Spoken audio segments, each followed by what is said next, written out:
Okay. Broadcasting. And the channel is live. Hello, everyone, and welcome to Watching 100 Movies. I'm Christiana Ellis. I'm Mike Mateen, and we are well over 100 movies. Oh, yes, indeed, indeed. I just realized I already had Rain Man poster up, which is just fine. I just had meant to have both posters hidden, and I forgot. But it's not like it's a spoiler necessarily. Anyway, we're talking about Tom Cruise. So this was your suggestion. You want to talk a little bit about like what led you to suggest Tom Cruise as our next sort of subject? Yeah, I mean, I think honestly, it was just the fun I had at Top Gun Maverick Mm-hmm. and realizing that he still is just such a compelling movie star, Yeah. even with all of the things which we can talk about a little with some of the distractions, and that the longevity. And this isn't a non like obviously like Val Kilmer has, it's sad that he's kind of got like an illness thing, but the idea of like what where Tom Cruise is versus where Val Kilmer is from the 80s to today, Mm-hmm. it made me reflect on like how vibrant Tom Cruise was in the 80s and how vibrant he still is today. And so I was just kind of considering his whole career and said, well, it would be kind of fun to watch some of his movies. And you were actually the one that mentioned, well, let's look at it in like the phases of his career. Mm-hmm. Um, and that's where we kind of broke it down. It's not exactly like 80s, 90s, aughts, tens, but we Yeah. we looked at Well, his early career. We looked at So yeah. So the anyway, process that we did in terms of picking which movies we're going to talk about, because he's made a lot, right? So we started with a list of all of them, and then what we did is that I went through and sort of just flagged all of the ones that I thought might be interesting to talk about, and then you independently went through and did the same with your own thoughts, and then we said, okay, well, which ones have at least one of us? And then also which ones have both of us flagged it. And we discovered right off the bat that we had six of them that both of us had flagged.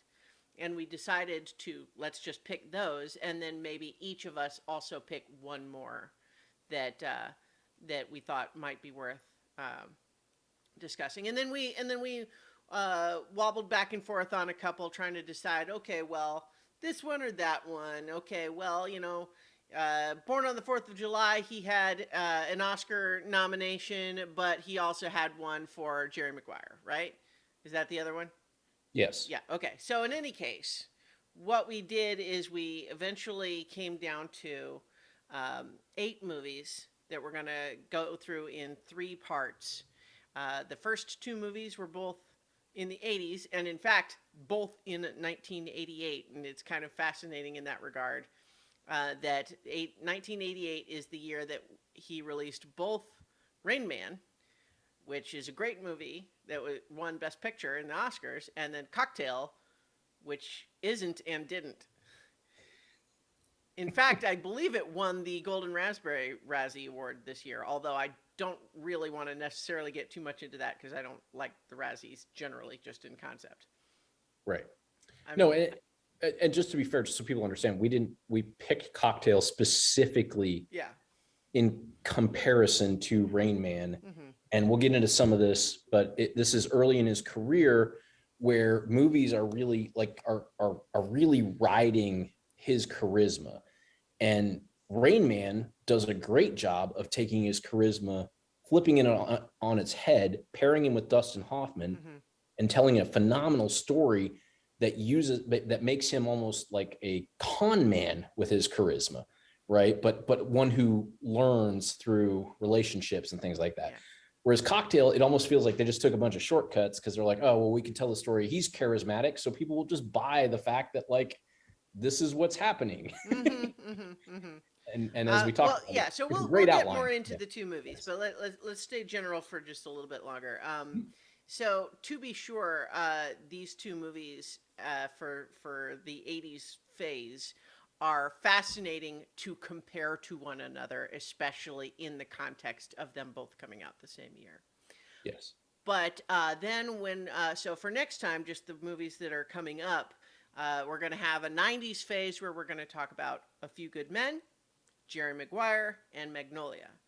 And I'm especially kind of excited slash anxious to rewatch Magnolia because it has long been one of my favorite movies, but I also haven't rewatched it in a while, and I don't really. I'm worried a little bit about like, is it going to hold up? Because I think of it as one of my favorite movies, but I haven't watched it in a while. We'll see.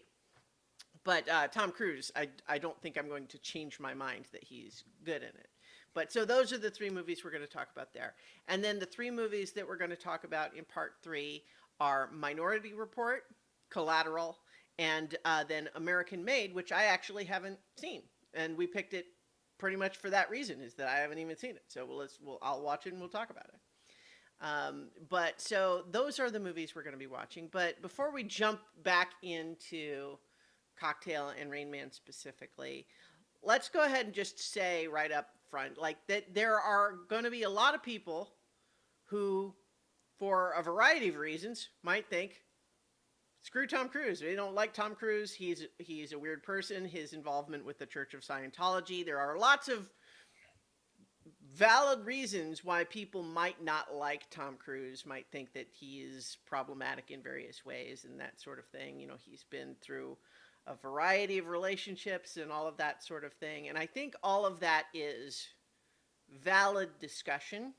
Like, you know, all of those are reasonable things to bring up for anyone who feels like that's something that they want to talk about, but it's not really what we're doing here. These are about him in movies. We're not getting into his personal life and all of that stuff, even though there are certainly plenty of things that could be discussed there.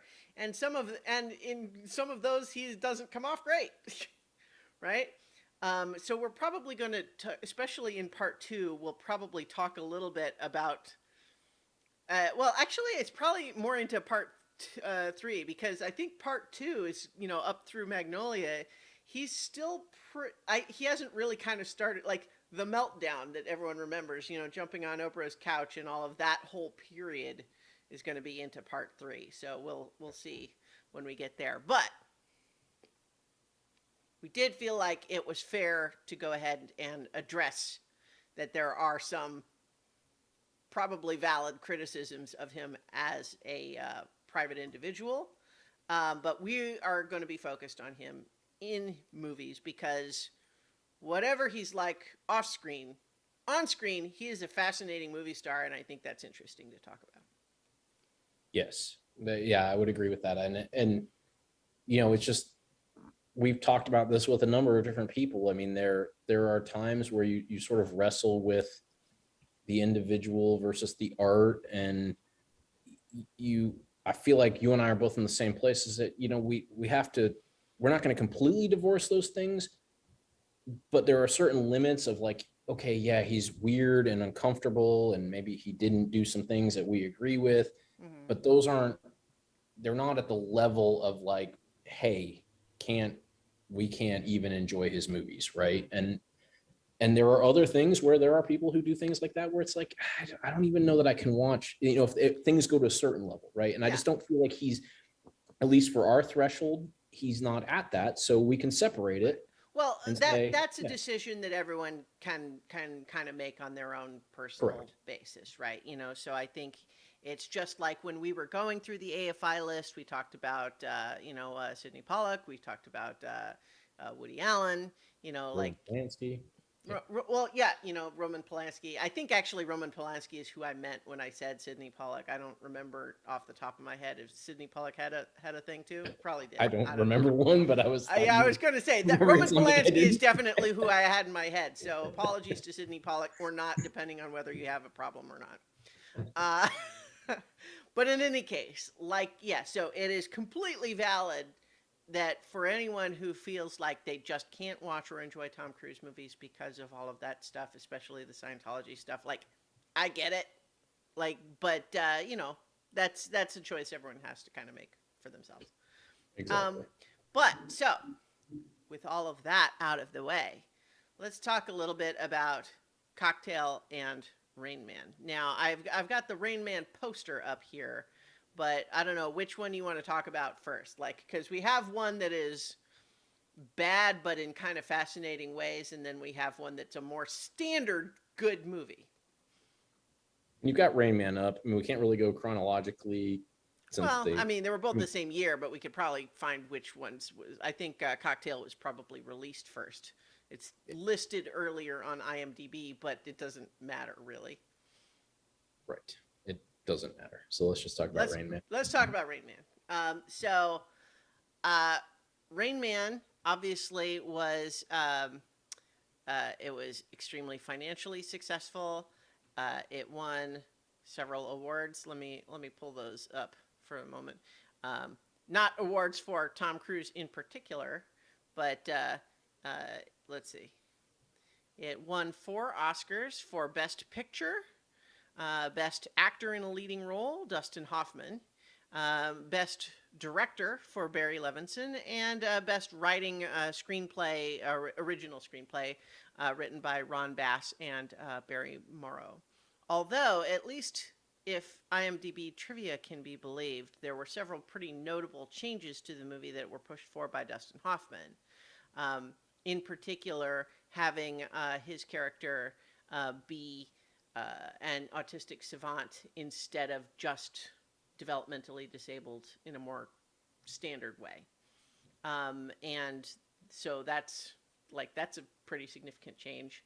Yeah. And then apparently, again, if the IMDb trivia can be believed, there was also originally like the screenwriters wanted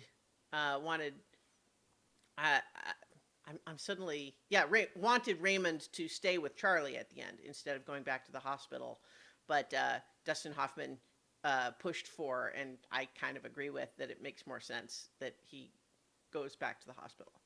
Just you sort of imagine I like that it's complicated, but I sort of feel like that in the context of the story told in this movie, that feels like the right answer, really.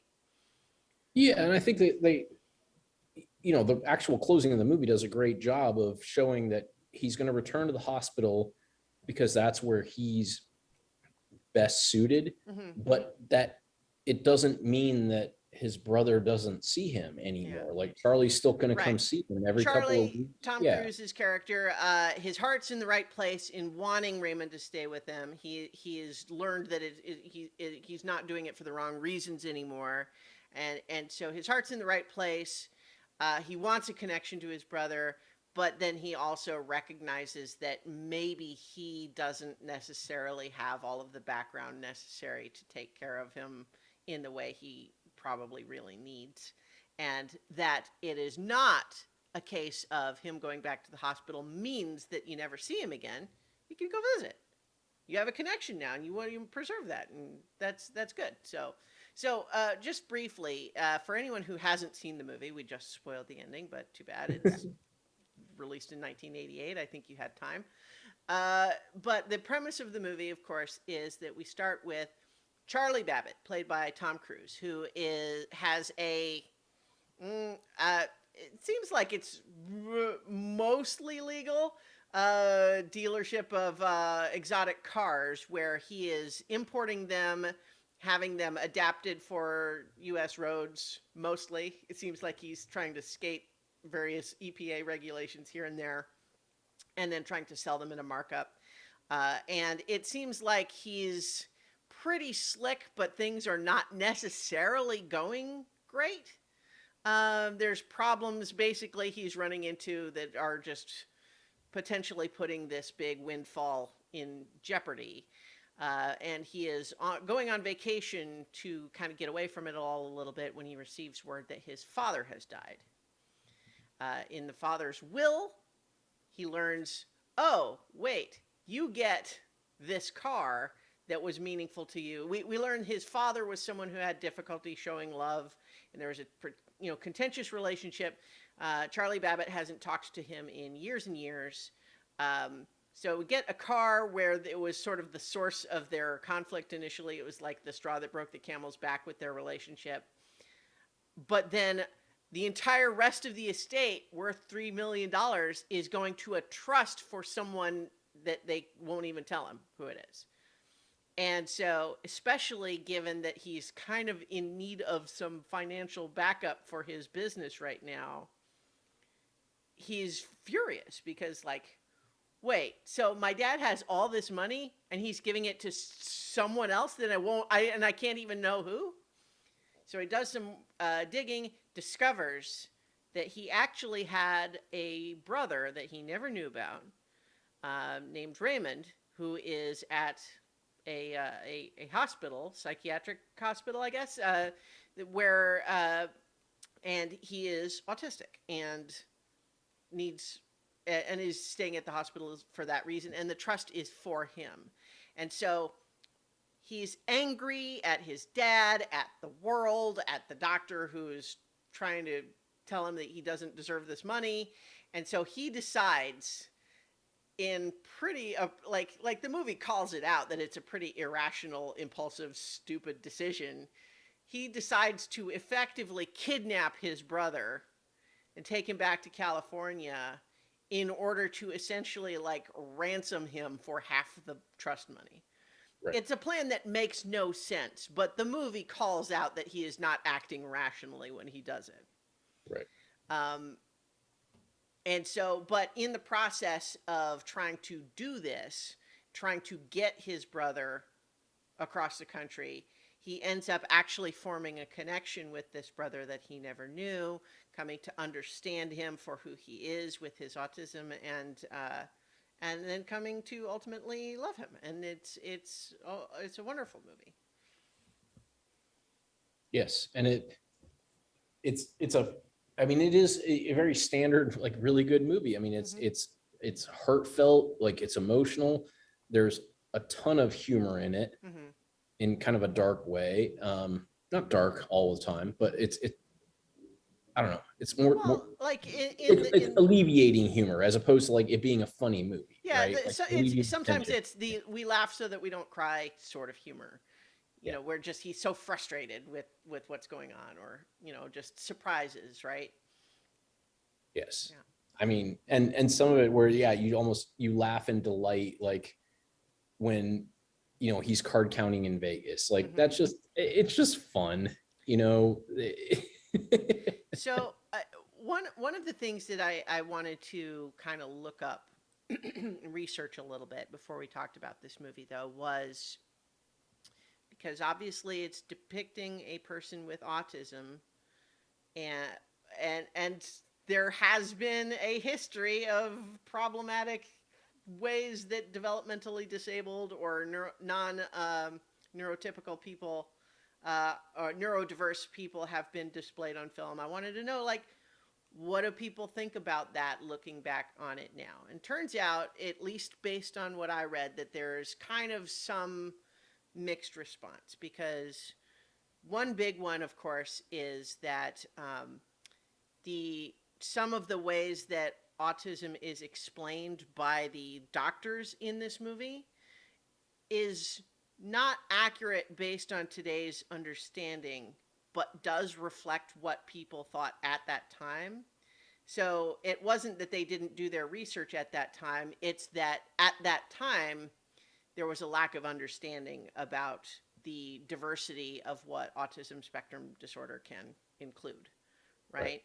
So when they describe Dustin Hoffman as one of the lucky ones who's relatively high functioning, I mean, I think we understand today that there are people with autism spectrum disorder that are much more high functioning than Raymond is in this movie. There's a much wider spectrum of ways that it can present and symptoms that people might have, or just ways that people interact with the world, right? So there's some elements of that. Also, I think in today's Hollywood, it would be pretty much unthinkable to not cast an actual autistic actor in the role, right? Dustin Hoffman is not autistic, and he's playing. So, like, I think that's, but again, that was also at the time, it was less common to feel the need to do that sort of thing. So, like, that's some of the criticism. And then I think a lot of the other places where people do criticize it, it comes again from something we've talked about before, where when there are so few stories being told that feature autistic characters, it kind of puts a huge burden on those movies because there is a wide, diverse spectrum of experiences that autistic people can have, and showing any one person is not going to reflect all of those. Right. Right. And so, because this movie was like the first big movie to kind of really make a main character an autistic person and to name them that, it became kind of a stereotype, right? You could imagine autistic kids growing up get Rain Man jokes made at them constantly. I would guess, Yes. right? So we could imagine that being something worth criticizing to some extent, right? But there was also the flip side of saying this movie's message is you don't have to try to fix Raymond, right? Like, it's in some ways, it is perhaps a well-meaning but paternalistic impulse to try to say we need to figure out how to reach him so we can draw him out and cure him, right?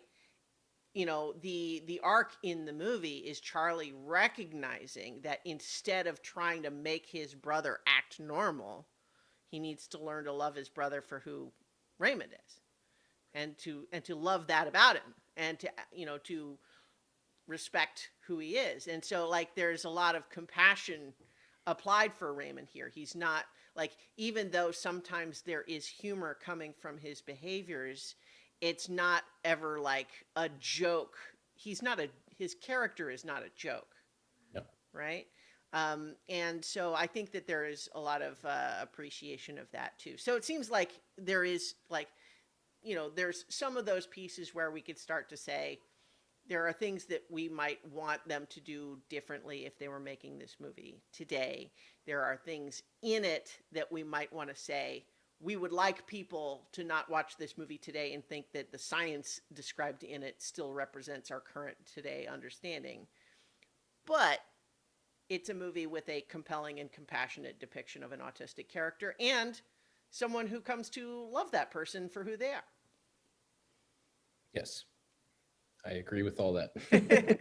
So I felt like that was something I wondered about because I hadn't watched it in a while, and it was one, you know, so I looked up just to see kind of some of what people were saying about it. So I kind of wanted to get into that. But I'm glad you did, because I had the same thoughts, but I didn't actually take the time to look it up. But you know, there are things where you're like, yeah, do I?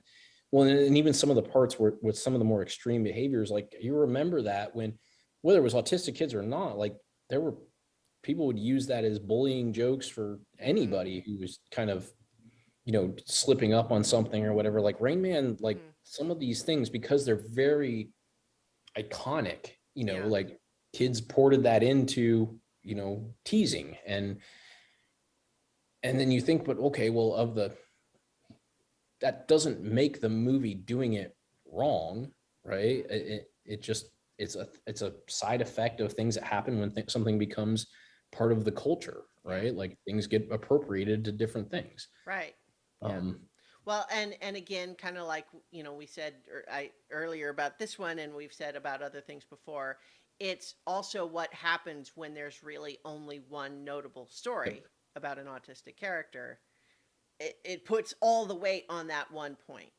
Whereas, you know, I think that that's getting better. Although I know that some of the current um, TV shows, not all of them, seem to have the same level of sensitivity, but there are increasingly more and more stories being told to represent the actual real diversity of experiences that that exist in the real world.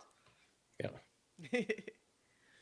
But do we want to talk a little? So certainly there's other things in Rain Man that we could talk about, but obviously we're talking about it specifically today because we want to talk about Tom Cruise. So let's talk about Tom Cruise in Rain Man. Yeah. So you mentioned earlier, you know, that it won a bunch of awards, but obviously he was not one of the people who was nominated or won one. Mm-hmm. But he's not used that way in this movie, right? Like Hmm. it's his his character isn't done as a character that's like meant to win Academy Awards. Like he is he's specifically rough Hmm. around the edges, but in a charming and compelling way so that we kind of identify with him in a way, even though we're not like like we don't agree with what he's doing, Hmm. but we're kind of compelled to follow him as our protagonist, even when he's doing maybe not the greatest things, like Hmm. stealing his brother from a mental hospital, you Well, know? even before that, we see how he's deliberately trying to cut corners in his business. It's not going well, and he's not being honest with people about it. And also how he kind of really just doesn't listen to his girlfriend at all. Correct. Yeah. Yeah, so So like there are several elements of his character early on where, we're following him. He is compelling as a character, but he's not especially likable. right, and that's on it, and I think that's on purpose, Hmm. right? Oh Because yeah. we're supposed to follow this arc of a character that we are interested in and are curious about as he becomes better. We kind of identify with his journey of learning to be a better person, learning to love people for who they are, learning to be less selfish, Hmm. and all of these things work because Tom Cruise is interesting and compelling. So even when he's not the bad guy, Hmm. right? But he but he could easily have been the bad guy, Well, right? it's Like he has bad guy behaviors, but yeah. he's a good guy because we like him, right? You know, what It's what's an odd way of using him, what's right? really interesting watching this movie in comparison with Cocktail, which we'll talk about, is in Rain Man, that million-watt smile of his is nowhere to be found until the very end. Yep. And that's like his thing. Like that and running are like that's Tom Cruise. He's got that great big smile, and he like they call it out in Top Gun Maverick. Like it's like don't you give me that smile, right? Like so that's his whole thing. But like it's nowhere in this. It's a very restrained performance. It's angry. It's frustrated.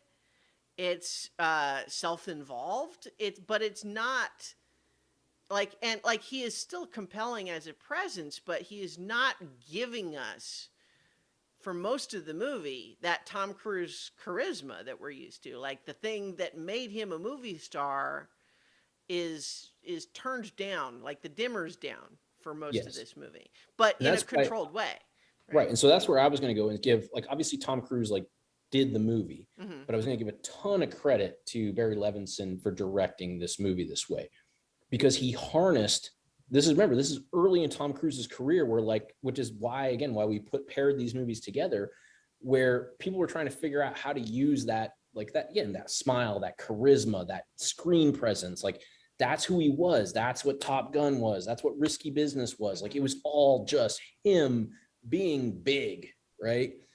And they took that, and like you said, they put that dimmer switch on it, and he obviously he responded and was able to perform. But it's part of what makes this movie so good. Like Dustin Hoffman's performance is phenomenal, but this movie isn't this movie Hmm. without that Tom Cruise, pulled back, but like just Yeah, under the surface. Like it's very it's an interesting dynamic because in many respects, to use comedy terminology, he's the straight man, right? But he is also the only one with an arc because Dustin Hoffman playing Rain Man playing Raymond is like he is in his own world and he does react to the outside world, but he's not really changed very much, right? Like he is mostly who he is, and the movie is not about him changing. It is about Tom Cruise's character changing, but well, yeah, it's because but it's your the point real straight quick. man is the one Yeah. that's changing around the foil there. Right. And I was even going to say, to add to that, so every time we learn new information about Dustin Hoffman's character, to your point, he's not changing or growing. Like it's Hmm. information he already had. We just didn't. like, why is he called Rain Man? It's Hmm. because that's what Tom Cruise, when they were like, What a wonderful scene that is too, yeah, right? Because that's so. This is a scene where it's what that's before Vegas, right? before Vegas, yeah. Before Or Vegas. it might be, is it at the beginning of Vegas? It's before they do the stuff in Vegas, one way or the other. Yeah. Yeah. So in any case, they've been on the road together for a while, and uh, Charlie, Tom Cruise's character, has started to kind of figure out how to work with Raymond's quirks, like his various things that he wants to do. Like they're driving because he has refused to fly. They're taking back roads because he has refused to even be on the interstate. He wants his bed by the window always. He wants certain things to eat. But Charlie has started to be able to figure out, it's like, oh, okay, well, if instead of fighting those things as unreasonable, if I just go ahead and understand that that's what he needs and then take care of it, everything goes so much easier. And so he started to kind of figure that out and started to kind of be able to connect a little bit on the virtue of at least understanding that it's not about a thing where I can say, but that doesn't make sense. It's just he's not going to get anywhere with that argument, Right. right? You can just say, Raymond, stop doing that. Right. Yeah. Again, Right. it's like when he pulls over. They stop and they tries to talk to a doctor at some point, and the doctor is just making the point. It's like, listen, he's not trying to annoy you. He's not doing this on purpose to make you mad. It's like this is the way he interacts with the world, and a lot of these things are coping mechanisms to deal with the stress that you are putting him through by driving him across the country instead of him being in the hospital where he's been his whole life. Like, so take that into consideration. But in any case, this bathroom scene, um, I don't even really remember exactly how it comes up initially, but we had heard they seeded early on that Charlie tells his girlfriend about having an imaginary friend named the Rain Man who used to sing to him when he was upset. But I think at some point, just while he's saying other things, Raymond says the Rain Man, and Charlie suddenly realizes, wait, you're the Rain Man. I it's Rain Man because I was too little, I couldn't say Raymond, and he realizes that, and then it's just this whole sort of nostalgia Pandora's box opens up in his head of just realizing, oh my gosh, all of these sort of positive, comforting memories I had of Rain Man is this guy standing in front of him right now. Right. It's my brother. Yeah, Yeah. it's my brother, and it's like a recognition there of I've loved you my whole life even when I didn't know it.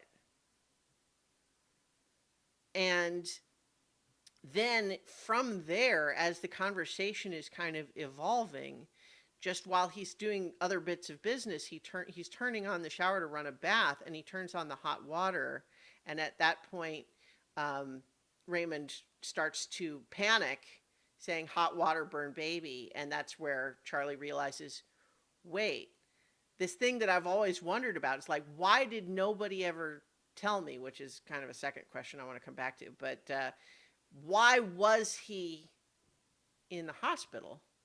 And realizing they probably put him in the hospital because they were worried his unpredictable behavior was going to hurt Charlie, who was just so little. And is probably not an unrealistic concern, right? Going to a hospital is not always going to be the right solution for everyone in these circumstances, but that's certainly a concern, right? Yeah. And it was also the 80s where that was, just unfortunately, that was a solution sometimes, Yeah. like, well, you can't figure out what to do with them. Just put them somewhere where they can't hurt Yeah. anybody. Well, it's Not just the it, 80s. I mean, even it's before true that. sometimes that people require care that really can't be provided for in some homes, right? But it's a complicated situation for people. But we at least at this point, it's this unlocking realization in Charlie of simultaneously realizing I've loved you without even knowing it for my whole life, but also you had to leave your home because of worries about me. And this feeling of the connection forming there. And that whole scene is really wonderful. Like, because Tom Cruise has been kind of, kind of closed off, but then occasionally like angry and frustrated throughout the movie, kind of up to that point. But that's where, like, in that scene, we see it in his face, like the opening of his heart in a way that he hasn't let it be open, maybe for his whole life. Yeah. Yeah. I mean, I agree. And that's what I'm glad we got there. But the to back it to the point is that Dustin Hoffman's character already knew all these things. Mm-hmm. Like he goes through no transformation during any of this time. Mm-hmm. He's familiar in his world of all these things, the Rain Man, Hot Water Burn Baby. Like he's already knows Mm-hmm. what is going on with all of that. It's Charlie and Tom Cruise's character that is being exposed to all of this and his arc to. So your point, like, yeah, even though he's the straight man, he is the one that he's the whole journey of the movie, Mm-hmm. you know, because ultimately the doctor doesn't change his mind, other than not prosecuting Tom Cruise and making him not allowing him to see his brother, I guess. But, Right. Yeah. they're sort of like, that's a little, Well, I mean, I think that there's a recognition by the end. Like, I think that that doctor, even though, again, like there's elements of what he says that don't match today's understanding of autism, it's shown that he seems to have a sincere and well-intentioned right. desire to have Raymond get the best care he can. And then I think in the process of that sort of hearing they have at the end, recognizes that even though he doesn't change his mind that Raymond should go back to the hospital, he recognizes that Charlie has had a sincere change of heart and Right. understanding about his brother. Yeah, that he's no longer just ransoming him. He is actually wants to be a part of his brother's life. Well, for that matter, he turned down a $250,000 check. Yeah. Ooh, Um, another, I forgot another place where this, works with Cocktail. yeah, I know. It's just like Yeah. that. Yeah, that happened because that. Tom Cruise turning down checks. Yeah. Although I would say it works better here, Yes. or at the very least, I I thought he should have just taken it in Cocktail, but we'll talk about that. Um, but yeah, so I think that there's that. Oh, one funny little bit of trivia, though, by the way, is that so not Dr. Bruner from the hospital, but the psychiatrist who's there to like mediate that, Barry Levinson, the director, Yeah. plays that role. So I think that's just an interesting detail. But I think that that's a great scene that includes the final piece of Charlie's arc with Tom Cruise, because Tom Cruise has come to love Raymond and but is still feeling like possessive of him in that way. Like, I have just discovered this thing about my life and it's meaningful to me, and I'm afraid to give it up or let it go. Right? Um, but it's ultimately a little bit selfish, because I think we are all meant to understand. It's like before that hearing, there's in the morning, there's that whole sequence where Tom Cruise is sleeping in and Raymond accidentally starts a fire in the toaster oven and panics when the smoke alarm goes off and he's hitting his head against the glass wall, and we're starting to think this movie doesn't seem ideal, right? And so his insistence that, like, you know at one point he tells the doctor, like, he's come further in 2 weeks with me than all the years at the hospital, which is a completely unfair thing for him to say. He doesn't know anything about what happened at the hospital, right? Like, he doesn't have any idea where that comes from. Like, so but ultimately he's basically thinking well, look, fine, let's have it be his choice. And the, psychiatrist is like, okay, so Raymond, do you want to stay here with Charlene? Yeah. You want to stay here in Los Angeles? Yeah. Raymond, do you want to go back to Walbrook? Yeah. And then he keeps pushing it. He keeps pushing it to the point where Raymond is starting to get up, agitated. And at this point, it's like the point has been made that Raymond does not seem capable of distinguishing between the two options, right? We get a sense that he has a connection with Charlie to some extent, likes him, doesn't mind having him around, wouldn't mind seeing him, but maybe still doesn't really understand the difference between that and never going back to the hospital. Right. And so when that is demonstrated to Charlie, and there's a point where he recognizes this is going on and agitating Raymond because the psychiatrist is trying to make a point to me, and I need to stop being so stubborn about it because it's hurting Raymond. Yep. And I think that it's such a lovely understated moment that is nonetheless it's just, I feel like it's the last piece settling into Tom Cruise's arc in that movie. Yeah. Is this recognition of, if I really love him, and I want the best thing for him, maybe that isn't to be with me. Yeah. Or at least not now.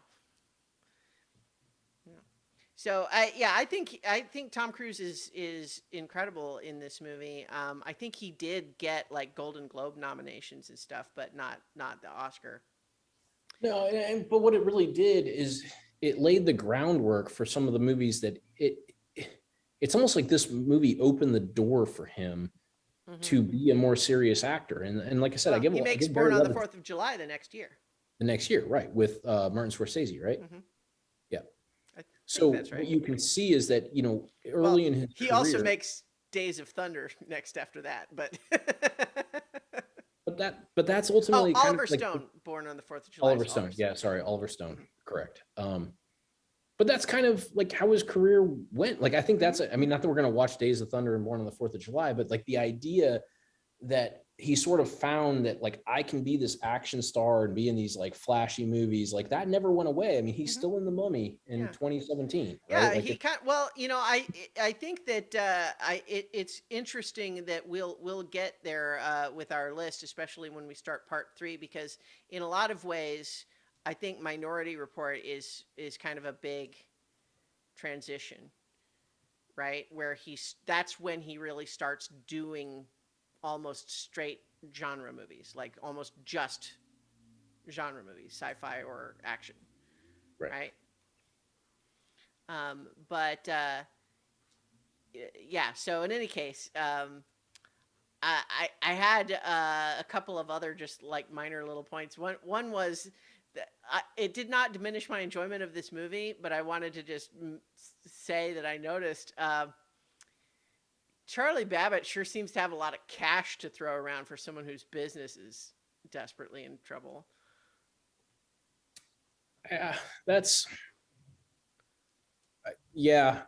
I was thinking about that too. There's probably a lot of businesses like that where the the bulk of the business is like sort of leveraged against like these loan things. Mm-hmm. But because of who he is, like he's probably kept a lot of cash from previous deals on hand. Yeah. Like that it he's not the best businessman, right? Like that's Yeah. kind of the idea that we're getting. And the whole reason he gets in trouble is that he's taking payments up front for cars Mm-hmm. that he cannot deliver because of his EPA like skirting.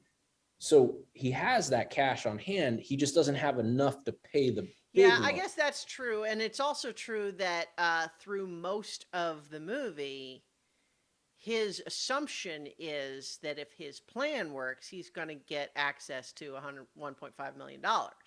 right, which will pay off his big loan. Right. And so Right. he's figuring like I can spend all my liquid assets now, even though it's not enough to pay off this debt, because I'm going to get it's in the service of getting this bigger windfall. Right. Yeah, Because that he's makes sitting sense. on down payments on the Mhm. cars, not on the full payments. So he has money. Yeah. It's just not money that can fully pay this off. So it's like, oh, I'm gonna. It's almost like when you go and you say, oh, I got to pay off my house, so I'm going to put all of the cash I have on red and hope that that pays my house off, right? Yeah. Like it's a terrible decision, but you can see it doesn't mean you don't have the cash, Right, right? yeah. So, Well, the other piece I think, that we didn't really touch on as far as his arc is that, in the process of trying to get Raymond home, there comes a point where he's making one of his calls back home and they're basically saying it's done. It's over. They came and repossessed the cars. yeah, There's nothing else left to do. The business is gone. And so at that point, part of what was sort of ostensibly his original entire motivation for doing this is already off the table. But by then he's got the connection. It's become something else, right? Yep. The other The only thing. other, Oh, go ahead. I was gonna say my last thing. If you want to go with yours first. I have one more, but we, however you want to. So my last one is, as phenomenal as the scene is with like the counting cards and all that kind of stuff, you can do that. Like it's not illegal. Yeah. Like if you can mentally count the cards, they don't care. Like because no one can do it. Well, Like they're not going to come if you're not cheating. Well, Like, so I looked this up a little bit too. And so the way I read all of that is it is not illegal. However, if they think you're doing it, they are allowed to ask you to leave. yes. Right? So the whole thing about take your winnings and go is because they cannot seize his winnings or actually have him arrested. But they're trying to basically scare him into not doing it anymore. So Yes. I think so. You're right that from a legal standpoint, they don't really have anywhere to go. But it's also, I think the implication is let's leave it here where it's still nice instead of us having to figure out what we can do about you. Yes, and I think so. You're right. The movie doesn't ever do anything that is Yeah. it doesn't The actually casino work. people They make they it sound like it's bigger Yeah. deal than it really the is movie legally. leans on that a little bit to make it almost sound like they were like cheating the casino. Like Right. it makes it feel that way. Mhm. But the reality is like that's not like Right. Well, and I think too that part of what was going on there from the casino perspective, other than just wanting him to stop doing whatever he's doing that's winning so much money, is that they're saying it's impossible for someone to count through a 6-deck shoe, is what they say. So Right. they're assuming even if we have not figured out how yet, you must be cheating somehow. And it's like, go ahead and stop now, or else we're going to look harder. right. And so I think you're absolutely right that those characters imply that it's more criminal than it actually is. But I read it in the scene as they are doing that to get him to leave, Yes. not because they're correct. But you're right, and I think that's a valid point because I was curious enough about that I looked it up too. It's like, is it actually illegal? Because I'm not sure it is. But nonetheless, they are allowed to also, if they think you're doing it, they're allowed to tell you to leave. And you I mean, they can ask you to leave for any reason, Yeah. right? Like Yeah. it's their place of business. Like if you're too drunk or you're Yeah. swearing So at they don't people have or- to let you count cards. yeah. No, they don't have Yeah. to let you count cards. They can ask you to leave. Yeah. Yes. But yeah, so the last other thing that I was going to mention is that I think it's interesting that for a character whose actions have so much impact on the characters and then through that the plot, we really don't learn very much about the dad, right? Because the dad, like, there's an implication that he tried to reach out to Charlie in later years, and Charlie didn't get back to him, and he calls himself a prick for not responding to that later. But we also see at the reading of the will, there's an extremely passive aggressive letter about it that we kind of can't help but feel like, how sincere an outreach were those contacts really? Because it sounds like this is a guy that had difficulty showing love in any regard, and is also apparently the sort of person who lets one son go to a hospital and tells his other son, basically never even tells him about the existence of his brother, Yes. but apparently still went to visit his older son at the hospital. Apparently, like, frequently. Yeah. Like, well, it's hard to know, because it sounds like it's frequently, but it also could have been one time 30 years ago, and That's true. it's hard to know with Raymond. Yeah, like Raymond implies that it's like a Sunday tradition or something, Yeah. but you're right. It could have just been a one-time thing. Yeah. But it's also a weird financial decision to have $3 million go into a trust for someone when Medicare already covers their care at the hospital. So, like, the doctor at the hospital is the trustee, but the hospital is not taking any of that money. So the money's gonna just sit there? What sense does that make? Like, it's one thing to say, like, it's in case anything is ever needed for Raymond, maybe, but like, that is also, it feels to me like an extremely passive aggressive thing for the father to do. Right? If the father was actually sincere about his sorrow at the loss of the connection with Charlie, that does not seem like the way to improve his memory after he's gone. Right. I mean, Charlie figures out about Raymond, but by the arrangements made by his father, he would have never known. He would have been left thinking, my father would rather give all his money to strangers than to me. And also just the whole thing about, like, never let Charlie drive the car, but apparently lets Raymond drive the car. Gives him rose bushes in a state that he doesn't live in. Yeah. Like, there's some weird stuff going on with that dad that's not really ever fully explored. Yeah, I hadn't thought about the rose bushes one, like, in isolation makes sense. It's like, screw you, like, I'm giving you something, I made you come back here, but we're still estranged, and I'm giving you something that's useless to you. Mm-hmm. The car thing, it was kind of like, okay, did he learn from his fallout with Charlie, and he's trying to, like, relive that by letting Raymond drive the car because it, Yeah. I feel like, is that his way of, like, making amends in his own mind? I feel But like then you're right. The fact that the money just sits there and does nothing, like, that part's really weird. The way that the doctor talks about the father makes it sound like we are supposed to think that the father's remorse was genuine towards the end.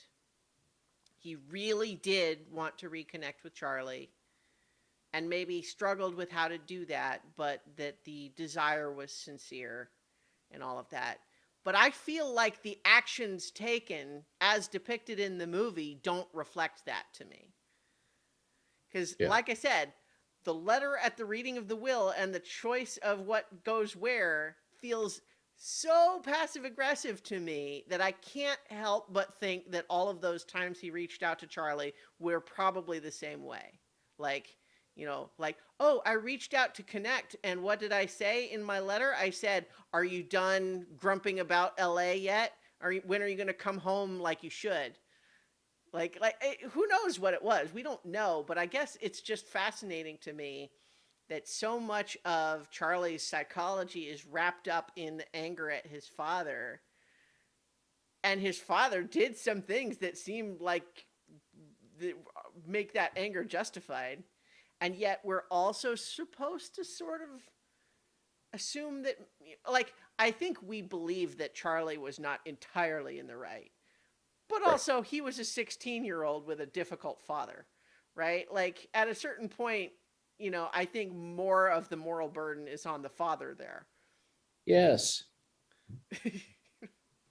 Like, so I just, like, I don't know that there's necessarily even, like, I'm not even saying I think the movie should have told us more about the dad. I just think it's a little bit fascinating to try to figure out who this guy was based on what we see in this movie, Yeah. because he sounds like someone who really loved his autistic son and really didn't especially care for his non-autistic son and behaved accordingly. That's what it feels like. Yeah. Yeah. But in any case, let's. We talked a lot about a good Tom Cruise movie with a good Tom Cruise performance in it. Yep. Let's also talk about Cocktail.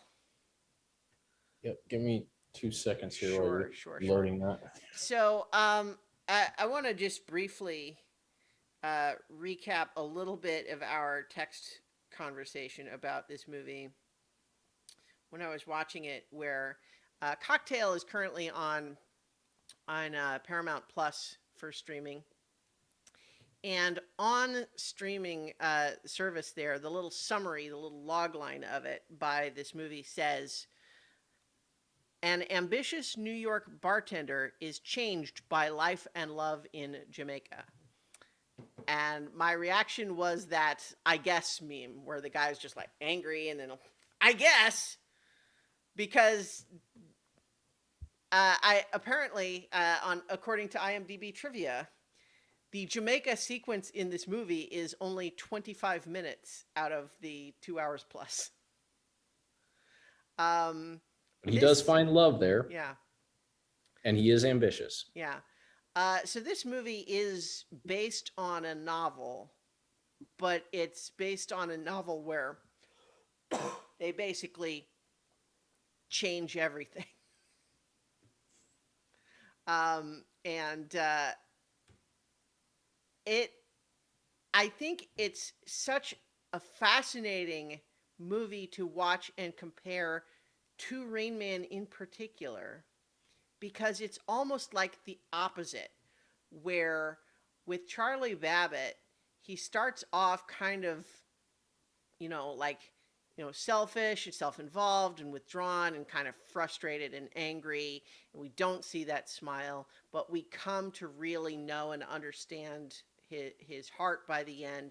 He discovers empathy and love within himself, and it becomes a better person as a result. Whereas in Cocktail, that smile is everywhere, and he's basically kind of the dummy who gets by on his good looks and never really quite figures his life out. And that's the movie.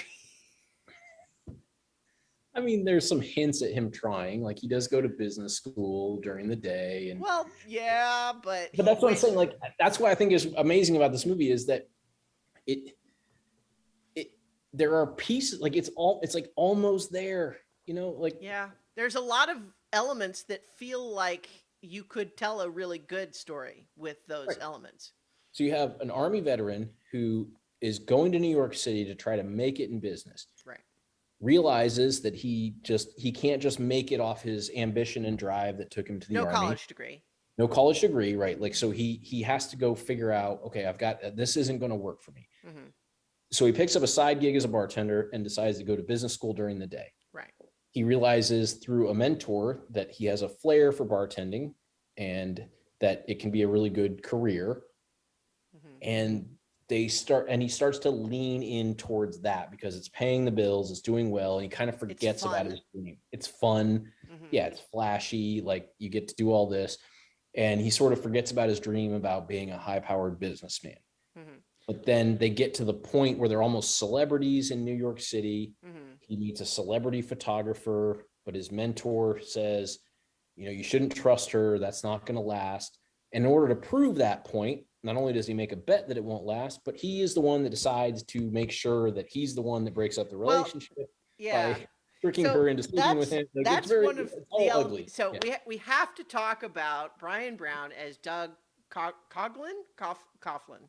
Coughlin. Coughlin. Yeah. Yeah, I feel like he says it both ways, I think, in the movie, it feels like. But in any case, this is this older bartender that becomes his mentor of sorts, teaches him the trade of being a fancy bartender, and has all sorts of, Coughlin's Law about whatever, But one of the things that I think is really interesting about this movie is with both of these characters, but it's more evident early on with Coughlin, is that the movie acts like he's a much more interesting and likable guy than he actually is. Yeah. Because he is extremely glib, he is all surface. And so, like, what starts to happen, even in that early sequence, right, is that uh, Brian Flanagan is Tom Cruise's character, is so enamored with the fun elements and the sort of surface charm of Coughlin or whatever, um, that he starts saying, I know I will combine my half-learned business acumen from the classes that I keep falling asleep in, but I've got a book too. And we're gonna go into business together. We're gonna make our dream bar. But the thing is that I think everyone around, including us in the audience, everyone except Brian, see that Doug is not going to be a good business partner. He's not even especially interested in doing that. He seems like he's doing more or less just fine working for someone else as a bartender. He's been doing it for a long time until Brian showed up. Yeah.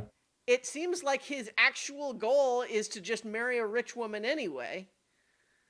So the idea of going into business for themselves to make this bar is really all Brian's idea. And yet he kind of ropes Coughlin in and like, we're doing this together. And here's how we're going to get our seed money. And here's what we're going to do to start putting all this together. And his business partner is kind of like, that sounds hard. I don't know. I'm going to just keep, pissing on the idea and saying that sounds hard and complaining about it and saying you're dumb for trying until I see an opening to basically completely sabotage your relationship, and ours for that matter, Yeah. to chase you away so you'll stop making me do stuff I don't want to do. Yeah. That's what their actual relationship is, but the movie acts like they're actually really good friends. Well, it even tries, like when they go to Jamaica, like it tries to make it sound like the fact that like they had that fallout was because they were the only two people who cared about each other or whatever. Like I don't remember the line. There's some line like that, like, I want to introduce you to the only guy who's ever really given a shit about me or something like that. It's like, it's weird. Yeah. Right. But the thing is that despite maybe he did, but you screwed him over. Like, well, right. Even if you buy into the fact that like Brian actually cared about Doug, Doug was an asshole to him. Doug is an asshole who is emotionally manipulative, and kind of a sad sack in his own right, but one that goes vindictively after anyone in his periphery that seems happy and tries to sabotage them. And to the point where, like, even like, I know, again, I know we're spoilers, but again, the movie was made in 88, but even his suicide feels selfish. Like, well, I want to talk a little bit about that because apparently there was a longer version of that scene where, with the scene, not the suicide scene, but the conversation before that, where he says he made a pass at Jordan, and that escalates into a heated argument between them, which is why Brian goes to try to sleep with Doug's wife after that.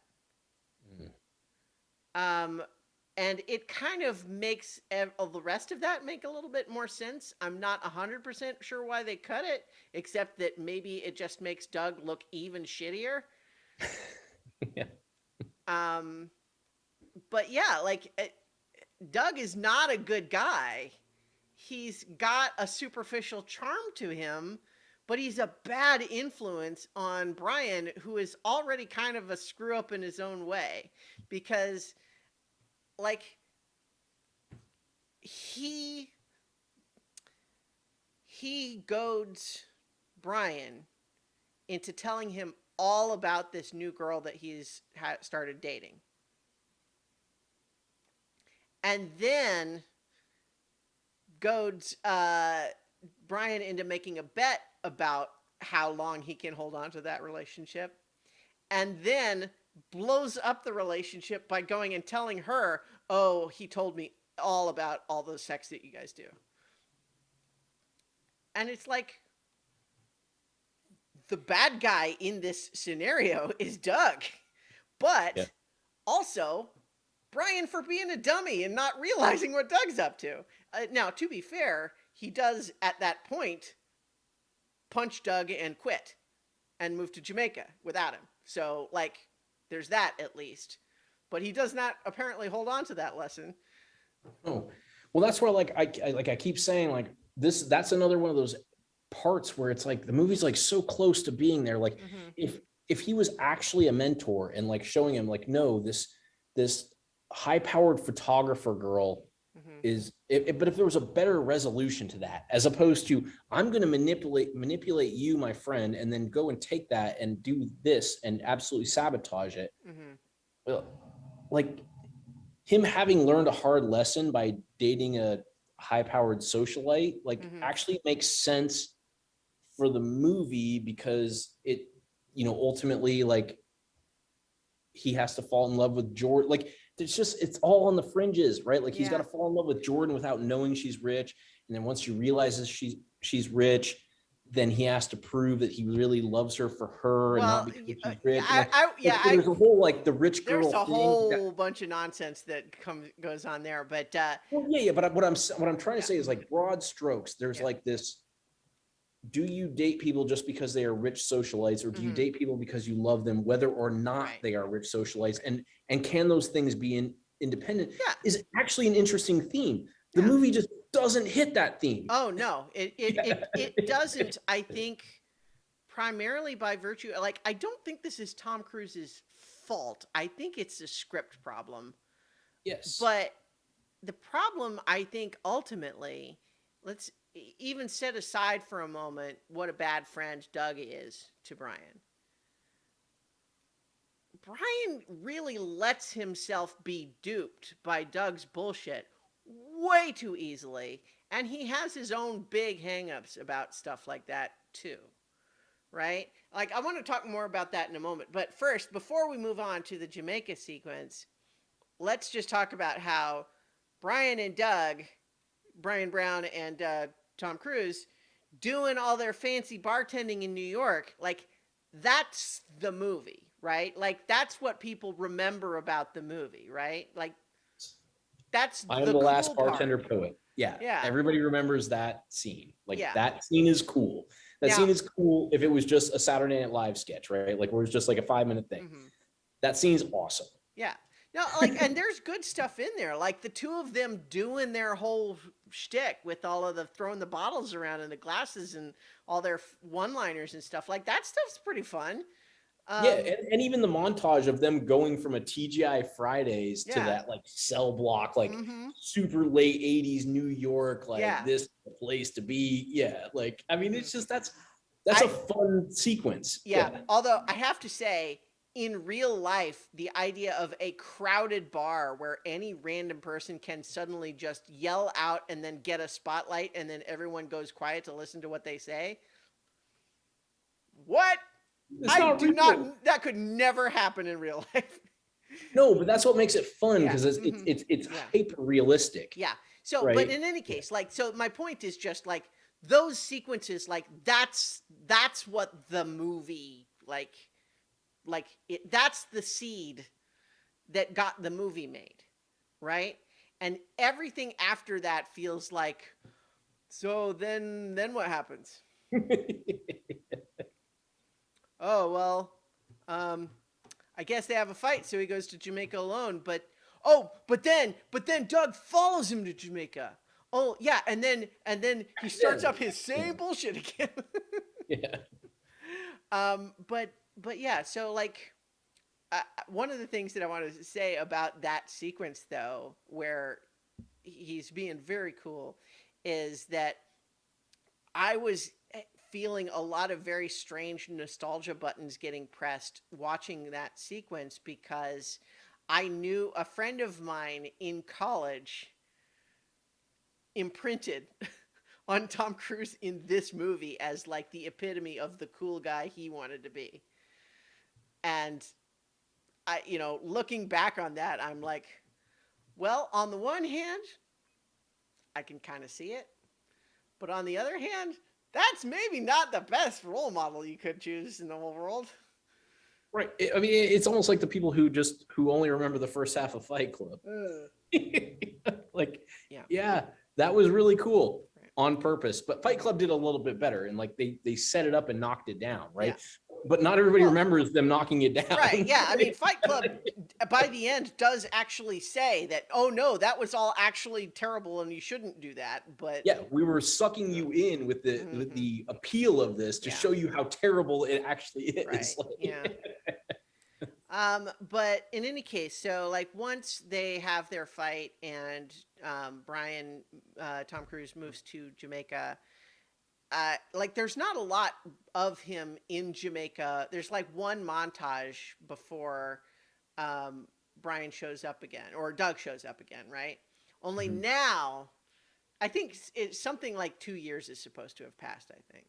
Yeah. But now Doug has married a rich woman and he's there to basically show her off and like rub it in Brian's face.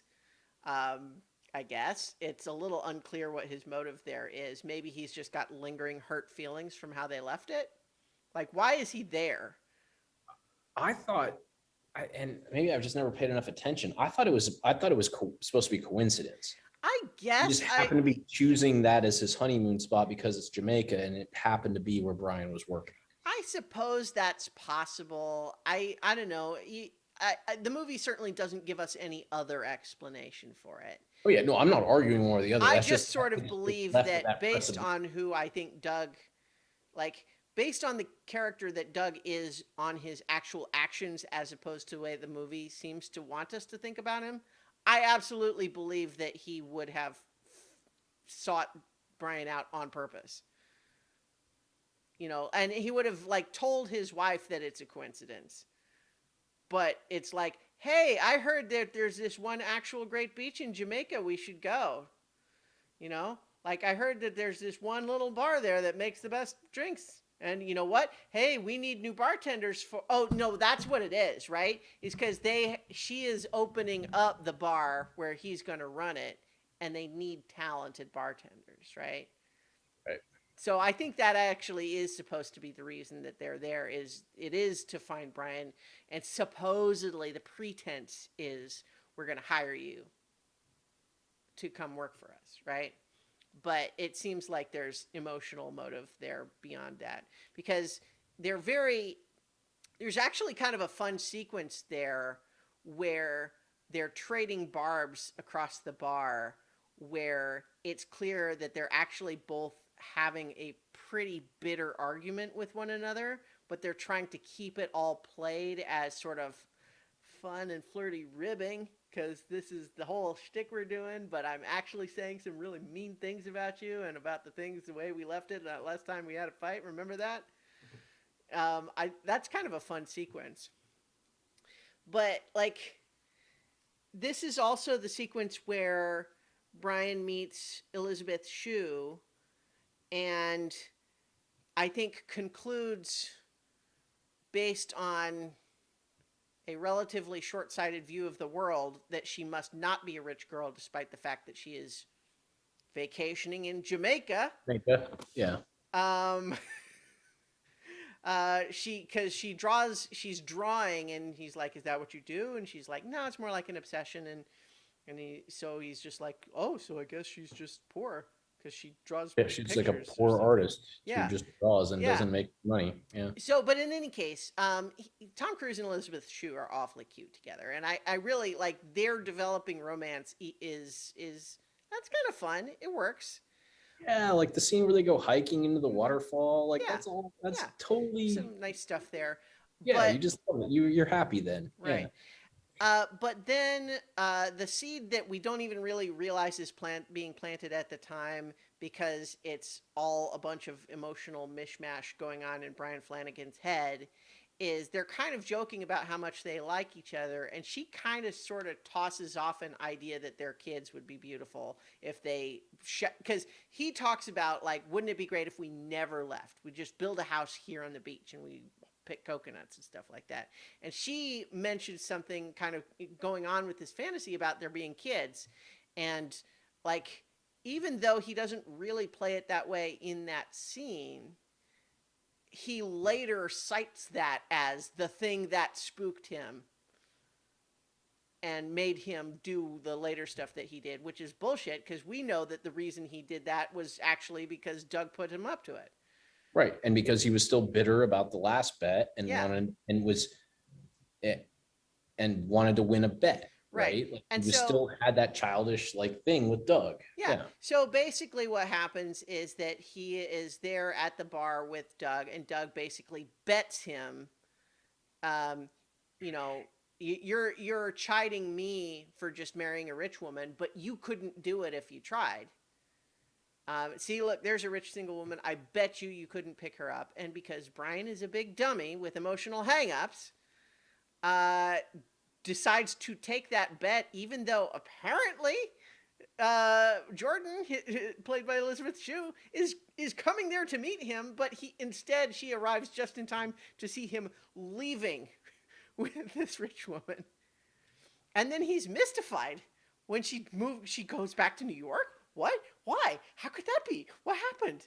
And then later, when he seeks her out in New York, there is such this energy of, I can tell that you're mad, so I'm going to say I'm sorry, and hope that I can then infer from context clues what it was that made you mad. And you have to give me a chance to apologize, but then as soon as you explain why you're mad, I'm going to immediately start justifying all that behavior. Right. This is the scene where like I completely believe that they just felt like they could ride Tom Cruise's charisma Yeah. and just get away with anything, because the fact that like the explanation is no, but Jordan, when a guy bets a guy, Yeah, you like have to. you have to take the bet. Like that sounds like some terrible, like, I mean, that just is awful. Like it doesn't make any sense. It would never work, but we're supposed to believe, even though she's not really okay with it, like she kind of get like, I don't know that. So your best friend, who is an asshole, bet you that you couldn't cheat on me. So you had to cheat on me because it was a bet. And that's your explanation for why I should take you back. And like I feel like, but you talked about kids that one time. yeah. So like, Well, and then of course that's all set up for him to say, or for her to say, well, guess what? Turns out I'm actually pregnant and it is yours. And I think the actual one emotional beat of that whole scene that I feel like plays correctly to me is like, so you don't want me to stay. You invited me up here just to kick me out. So why even tell me about the baby? And she's like, because I thought that's what would make you leave. And I feel like the problem, I think, with the second half of this movie is that I think the movie thinks that all of these things his character are doing are, oh, these quirks that, we're just rooting for him to kind of get past it and be a better person so he can have the happy ending. but I'm thinking, no, these are kind of some profound personality flaws that represent a deep immaturity that indicate he is not ready for a long-term relationship. Certainly not one that is going to include an immediate kid. Also, one that begins with her being disowned by her father. Yeah, it's not exactly The Graduate. Yeah. Yeah, the scene where So they yeah, it's it feels like it's trying to channel that energy mhm. to me at least, but Yeah, it's but not. it's so funny that we kind of called out the idea of Tom Cruise turning down the check to walk away, turning it down in both Rain Man and in this. Whereas in Rain Man, we can maybe question whether or not he's got the right decision. Like, is he handling this properly? We can question that, but we know his heart's in the right place at that point, where it's like it's because he's discovered this connection with his brother. He really cares about that, and it's meaningful to him in a way. Like, he has decided to move past the idea of money. Whereas in Cocktail, I feel like everybody in this movie would be better off if you took that check and walked away. Please do so. And I don't even believe that his motives for turning it down are good. It's almost more out of, I'm in my early 20s and I'm going to show you, old man. That's what the energy of his turning down that check is. It's not because he doesn't actually want the money. It's because he's like, oh, yeah? You think you can lord it over me because you got money? Well, fuck you. That's what it feels like when he turns the check down, right?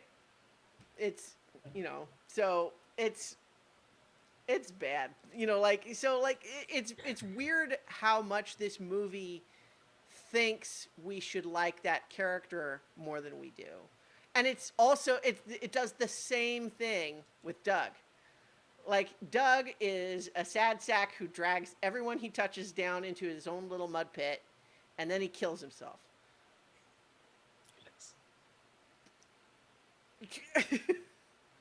I don't want to be too unsympathetic of the character. I mean, obviously, Well, I mean, he no, probably you're had some. right, because I think you've done a great job of distilling down like the hardest thing about watching this movie is that there are some fun parts to this movie, Mhm. and even as you get into the back half of the movie, I like like you said, like Elizabeth Shue and Tom Cruise are super cute together, Mhm. to the point like even in the end scene where he's like, "You'll never shock me again," and she's like, "I bet I can."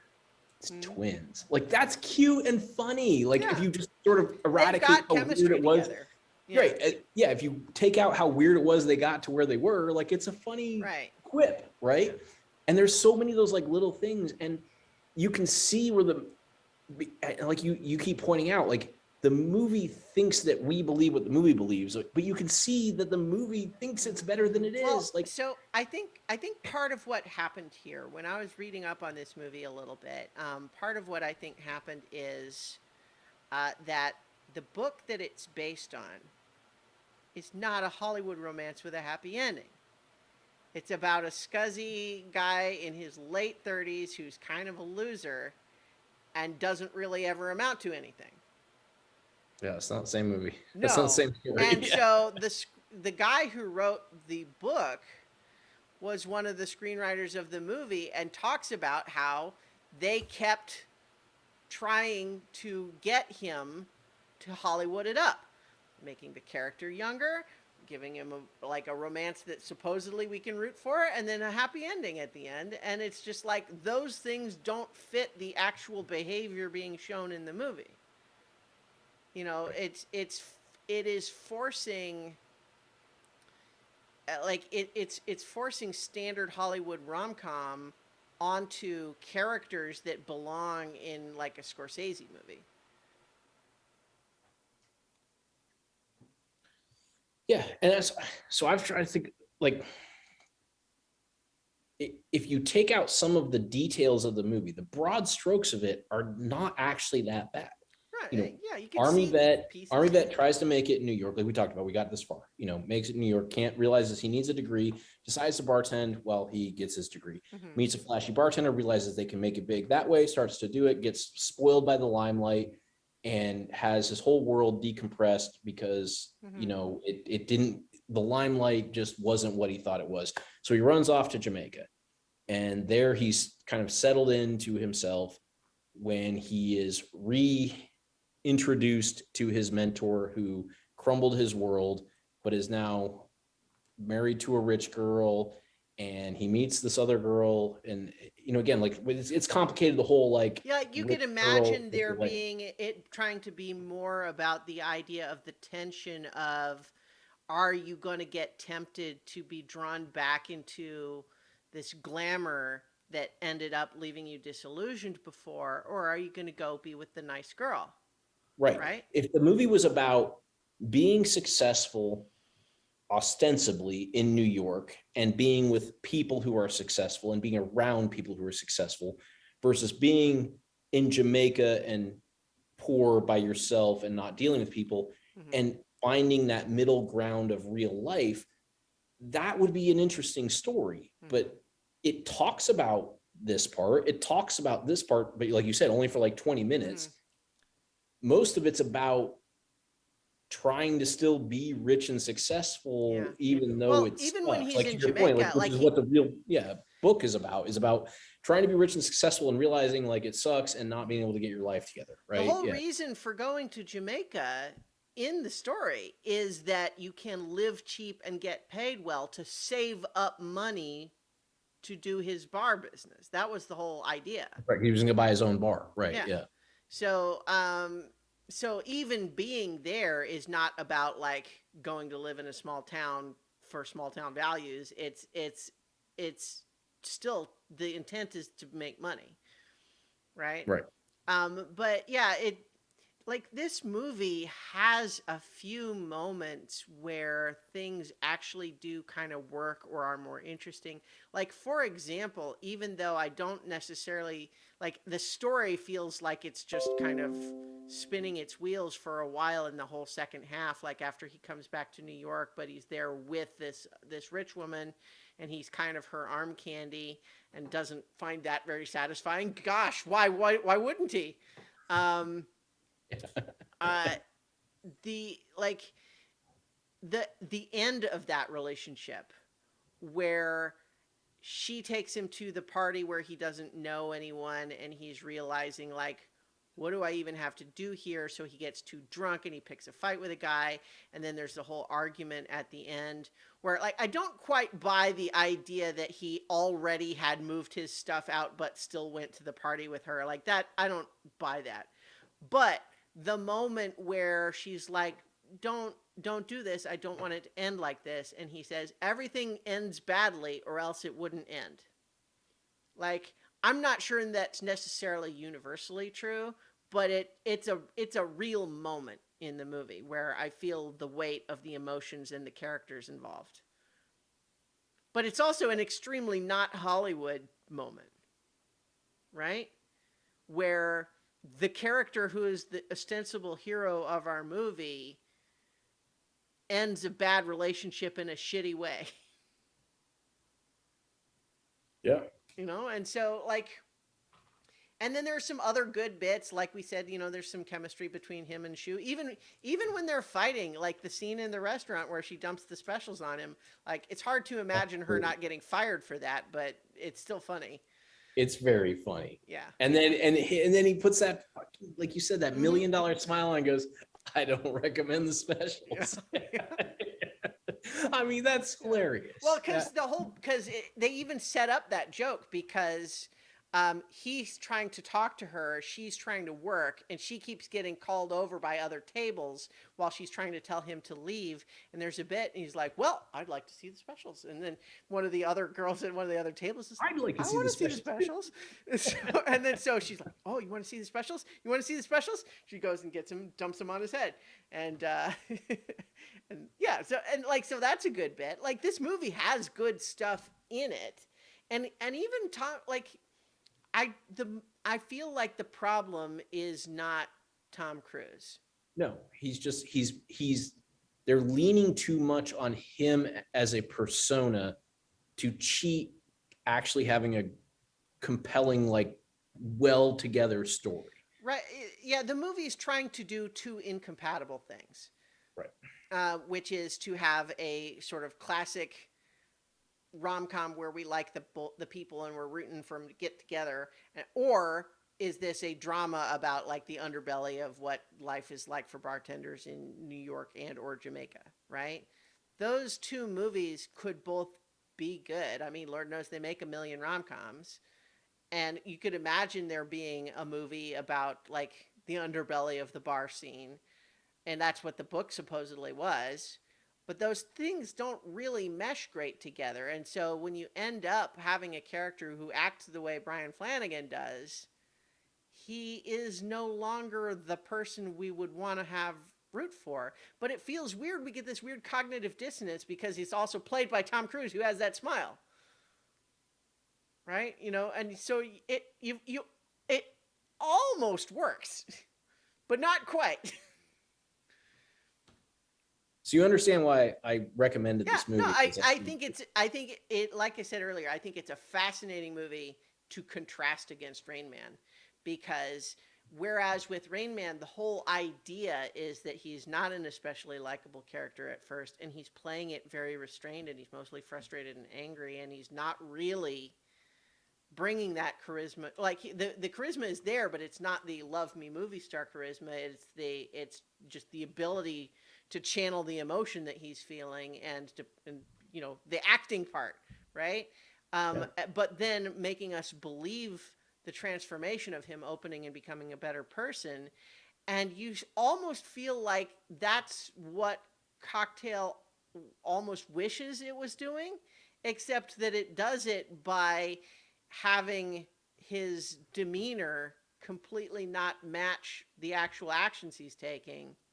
Like the word, you know, we talked about it already, but that scene where he's trying to win her back and his apology for cheating on her for the dumbest reason is to try to explain that it's not a dumb reason. Right. And then he's astounded that it doesn't work. How do you not understand that dudes make bets? Like, dudes Yeah. are going to be dudes. Like, yeah. That's like literally, like you said, it's the stupidest reason. But That seems kind of incredible in how miscalculated it is. At the same time, like, it's one thing if the movie is about how dumb he is and how out of touch he is and how little he understands what's really going on. But that's the part of the movie where we're supposed to be rooting for him to win the girl back. Whereas instead, I'm saying, no, kick him out. Don't see him anymore. Good riddance. And then he, in another 5 years, can reflect on this some more and then maybe find a good relationship with someone else where he can apply these lessons that he's learned. But he's not there yet. Anyway, but Cocktail, a fascinating, not very good movie. Like it's got good pieces, it just doesn't come together. But yes. so that's Tom Cruise in the 80s, where he is already trying to expand into not just do standard leading man movie star roles. He's willing to take the sort of the straight man role in Rain Man. You know, we're looking ahead to him doing Born on the 4th of July in Oliver Stone. You know, so like he's already trying to capitalize on how charming he is in movies like Risky Business, in Color of Money, right? Yep. And so trying to move forward. And so the next movie we're going to watch with him is A Few Good Men, which I actually have not seen in like a million years. So I remember the one scene that everybody remembers from that movie, and I remember almost nothing about the rest of it. So we'll see how that goes. But so, yes, the next three movies will be A Few Good Men, Jerry Maguire, which I definitely remember, and Magnolia, which I also remember, but as previously mentioned, have not watched in a long time. So we'll see. Yes. So That's it. I did Oh, have go one ahead. last thing on Yeah, go cocktail. I ahead. just Sorry, I didn't like mean to interrupt cut you your off. flow. So Yeah. it has no it's actually very little to do with the movie. Hmm. So the before the suicide scene, they're drinking the Louis the 13th brandy, like Yeah. very expensive, famous brandy. So I was at a work conference 2 weeks ago, Hmm. and I was with one of our partners, and he was doing an event at a bar where he had a minimum, and he was coming near the end of the time of the happy hour, and the minimum had not been met. And so he asked me, he was like, "Hey, what's the most expensive thing you've always wanted to try?" And I was like, "Oh, like Louis the 13th, it was in cocktail, blah, blah." He was like, "That's like $250 a glass, right?" I was like, "Oh, I'm just kidding." Then I was just joking. Like, I don't need it. He's like, "Well," he's like, "I have to hit the minimum. Like, I'm spending the money either way." Yeah. He's like, "Do you want to drink one?" I was like, "Sure." Yeah. We ordered 2 glasses of that, and it is actually phenomenal. Well, I would hope so. I I mean, I Uh, just think like a cognac, like mhm. I've had cheaper cognacs. It's not really my thing. Yeah. It is very, very good. Well, I mean, that's always good because it's one of those things where, like, there are some things that are extremely expensive and also not actually that good.